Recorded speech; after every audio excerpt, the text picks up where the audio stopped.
everyone, and thanks for joining us. I'm Amarachi Ubani. U.S. President Joe Biden is making big changes to America's foreign policies, more like reversing former President Donald Trump's policies, especially on immigration and membership of the World Health Organization and the Paris Climate Agreement. It's one of the most acceptable multilateral agreements ratified by 190 countries. Let me explain a bit more. The document aims to keep the increase in global temperature to less than 2 degrees Celsius above pre-industrial levels and to pursue efforts to limit that warming to 1.5 degrees Celsius. The United States became the first country to formally withdraw from the deal in 2020. As for policies regarding immigration, President Biden used executive actions to roll back Trump's attempt to exclude undocumented people from the census, end his travel ban, roll back his policy that eliminated deportation priorities, and ended an emergency declaration the former president used to divert funds to the war on the U.S.-Mexico border. We'll be going into these in a few minutes after a quick check on other discussions in diplomatic circles. Chairman of Nigerians in Diaspora Commission, Abike Dabiri Erewa, says Nigerian irregular migrants in Saudi Arabia are due to be evacuated on January 28th and 29th, pending any unforeseen issues. The evacuation will be carried out in 2 batches of 400 and 200 people by the Ministry of Foreign Affairs. This comes as a video showing Nigerians stranded in Saudi Arabia for more than 7 months makes the rounds on social media. A Twitter user said some of the affected persons were not able to renew their residences in the Muslim country.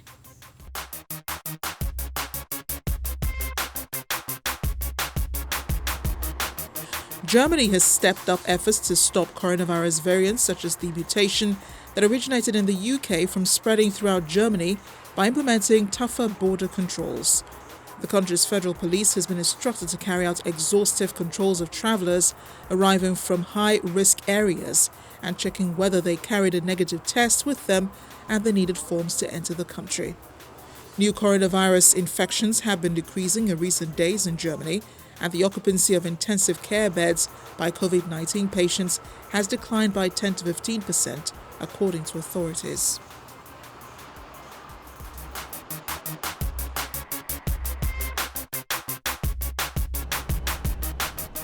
Meanwhile, Israel has also decided to ban incoming and outgoing passenger flights from 10 p.m. Monday until the end of January in order to stop the spread of COVID-19 and new coronavirus strains. During a cabinet meeting, Prime Minister Benjamin Netanyahu said the airport will be hermetically shut down except for unusual cases to prevent entry of coronavirus strains and to allow for the efficient continuation of the national vaccination effort.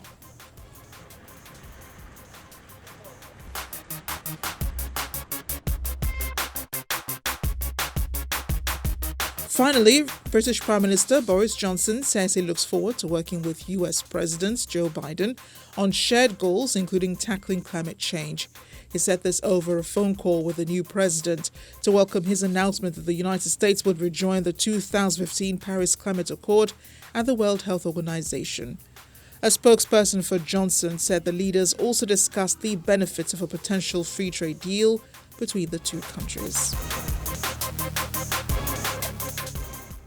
Welcome back. It was a peaceful transition of power that occurred at the U.S. Capitol on January 20th, when Joe Biden was inaugurated 46th President of the United States. We understand a number of traditions were not observed by the previous administration. For example, there was no traditional welcome to the White House by Mr. Trump and his wife, Melania Trump. They both bolted out of the White House with not so much as a courteous welcome and goodbye to the new occupants. But safe to say everything else went as planned, and the new president got down to business from day one with those executive orders.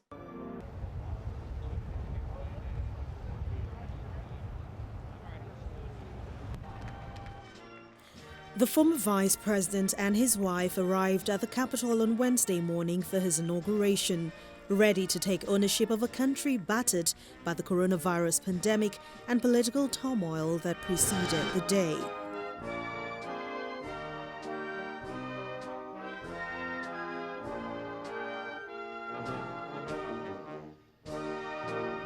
The 78-year-old will become the oldest president America has ever had, and the ceremony was scaled back partly because of the coronavirus and for security reasons, as this was happening weeks after the same venue for the inauguration was attacked by Americans, incited by Iranians believe the outgoing president won the election, which they termed a fraud. High honor to be the first person to officially introduce the 46th President of the United States, Joseph R. Biden, Jr.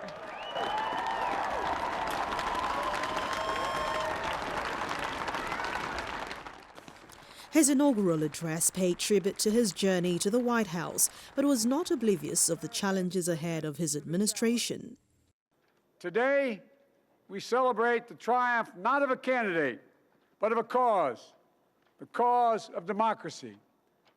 The people, the will of the people has been heard, and the will of the people has been heeded. We've learned again that democracy is precious, democracy is fragile. And at this hour, my friends, democracy has prevailed.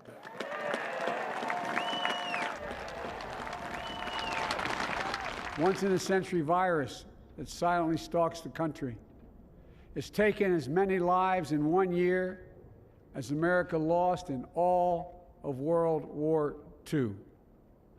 Millions of jobs have been lost. Hundreds of thousands of businesses closed. A cry for racial justice, some 400 years in the making, moves us. The dream of justice for all will be deferred no longer. A cry for survival comes from the planet itself, a cry that can't be any more desperate or any more clear. And now, a rise of political extremism, white supremacy, domestic terrorism, that we must confront and we will defeat.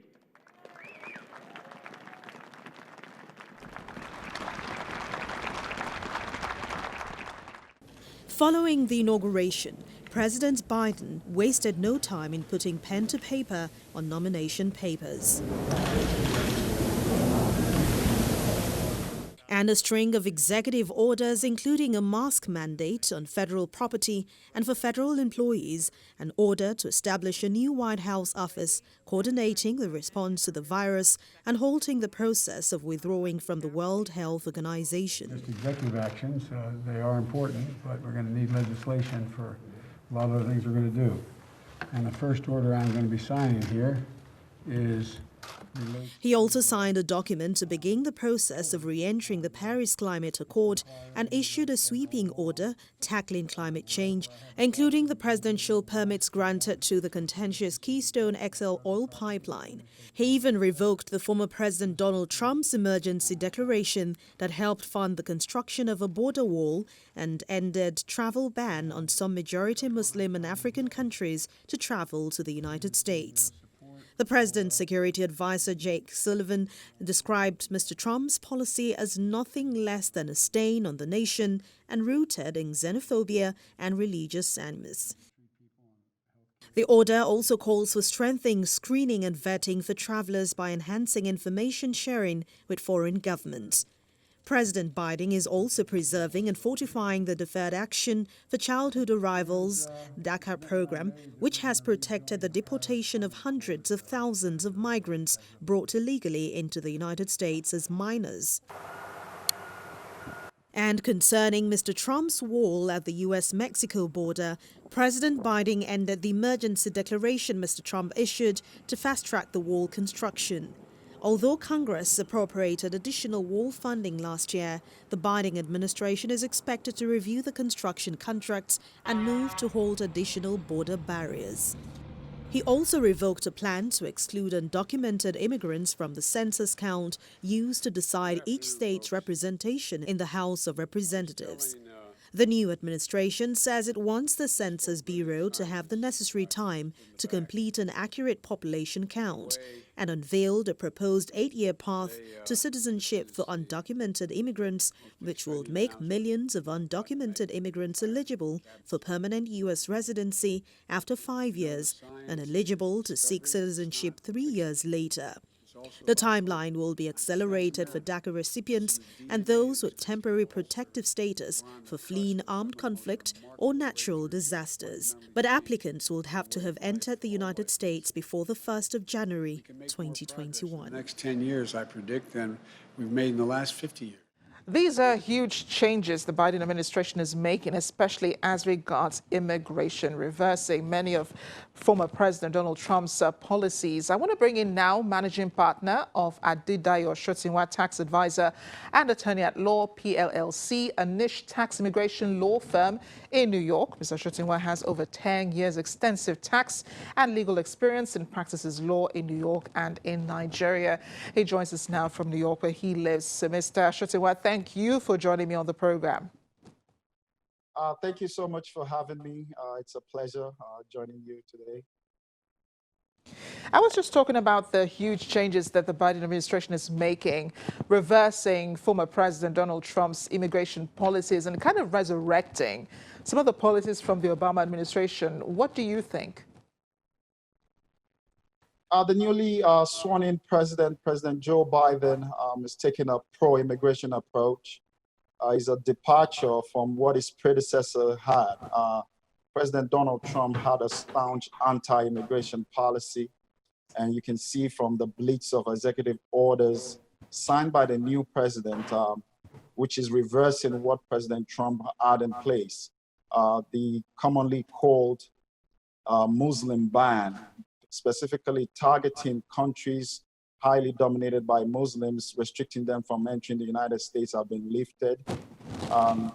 Other sweeping immigration reforms by this president is also on the table. He has an immigration reform plan that he plans to send to the Congress, making a pathway for over 11 million undocumented immigrants to a pathway to citizenship.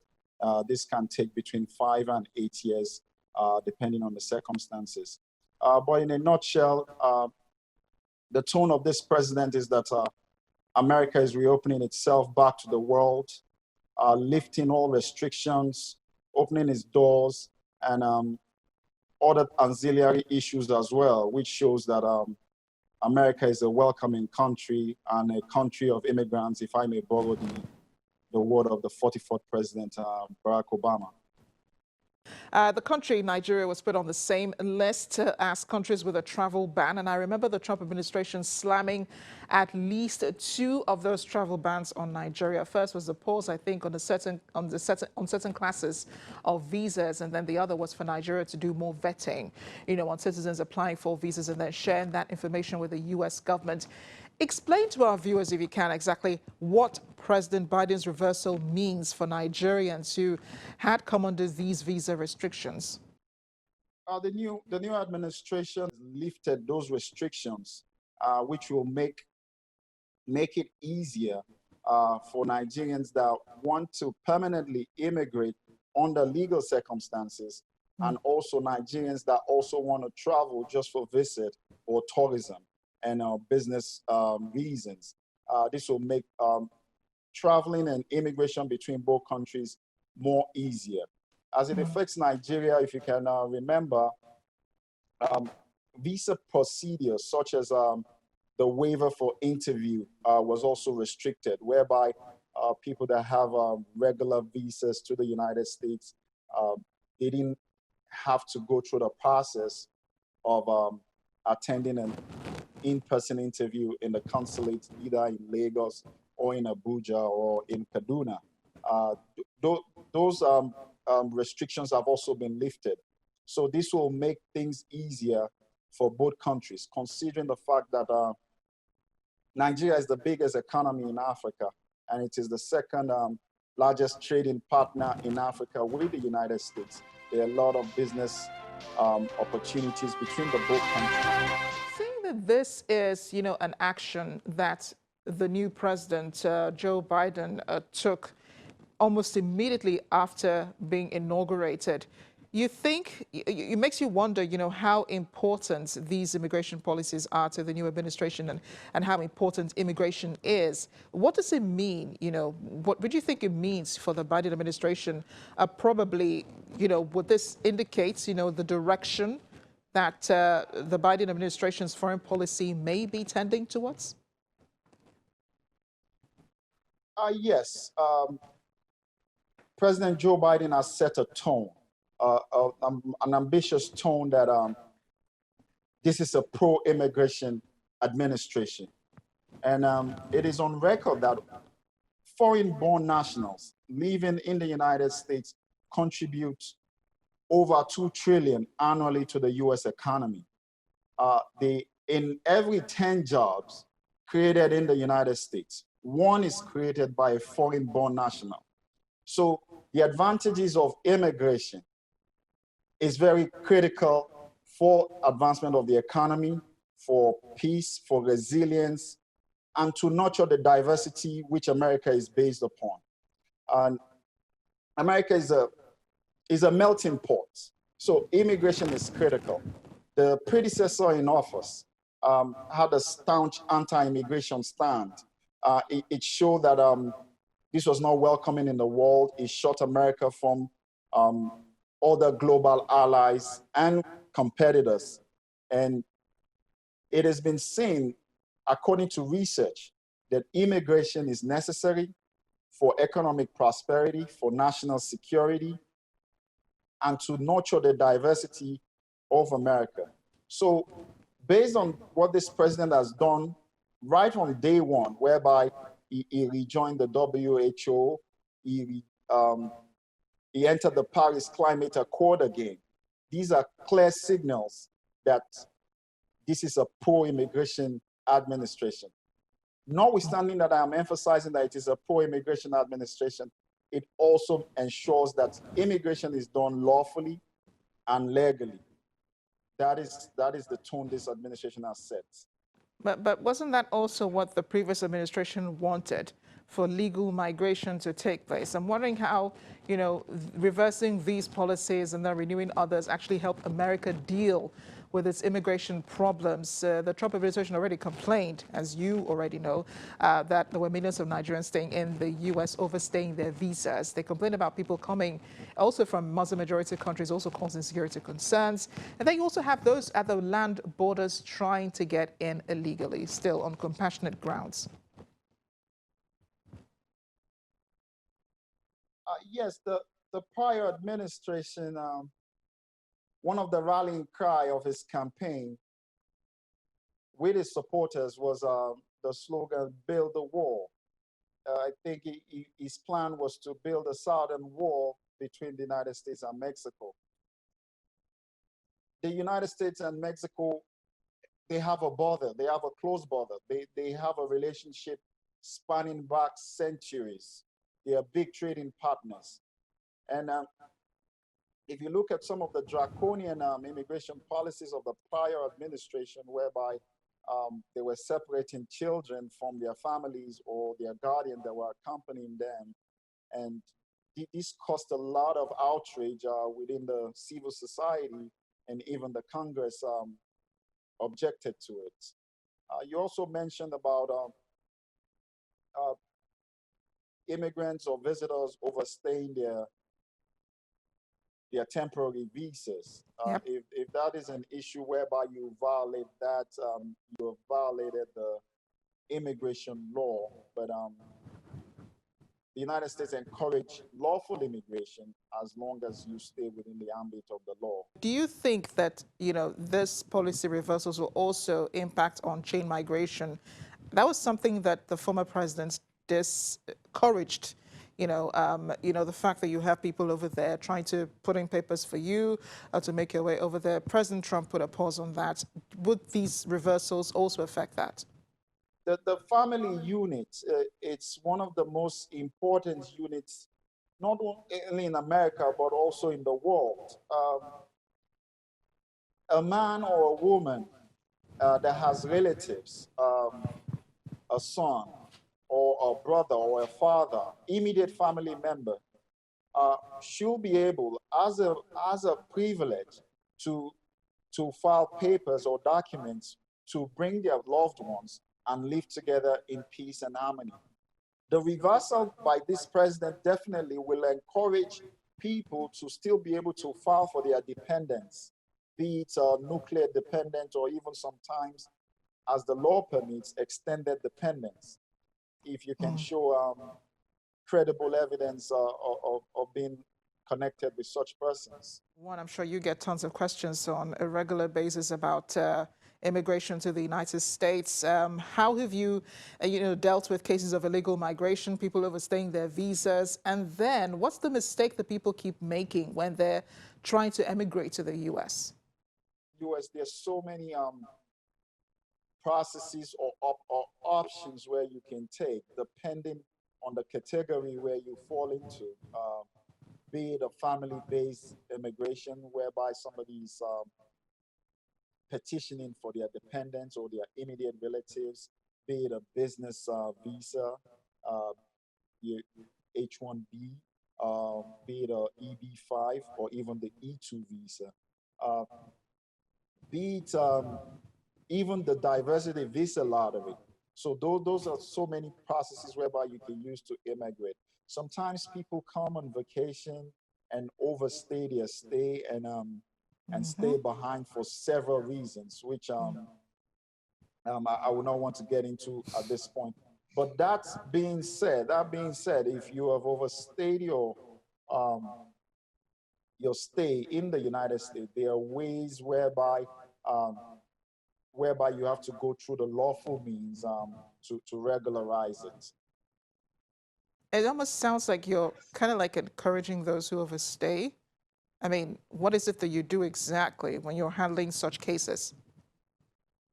When I'm handling such cases, I always advise my clients to follow the process and the laws. The laws are clear. Do not breach the law. As long as you don't breach the law, I believe so many people overstay for several reasons. I'm not in support of illegal immigration. There's so many people facing persecution back in their countries of origin. There's so many other people facing extreme hardship. Those are grounds whereby you can file an asylum, but I oppose unlawful or illegal immigration. I always tell my clients, follow the immigration laws and regulations. Yeah, but you know that Nigerians actually, have the highest number of people living in the U.S. who have overstayed their visas, according to a report, from the U.S. government. What do you think about this? That is quite unfortunate that some people want to cut the line or break the law. I always advocate that people follow the procedure, follow the rules. What I make sure that I do is that I ensure that my clients are guided to follow the law and be law abiding and the rule of law. As long as you're on that path, I believe you are fine. Nigerians overstaying as well. We also have to look at the root causes of it and why people are emigrating to other Western countries, not only the United States, but also the United Kingdom, and more increasingly, recently, Canada. The economy back home, I think maybe people want better opportunities and things like that. But that is not an excuse for you to break the law of your country of choice that you want to go to. You should ensure that you emigrate by following the due process and following the regulations. Mr. Shatinwa, it's been a real pleasure speaking with you. Thank you for joining us on the program today.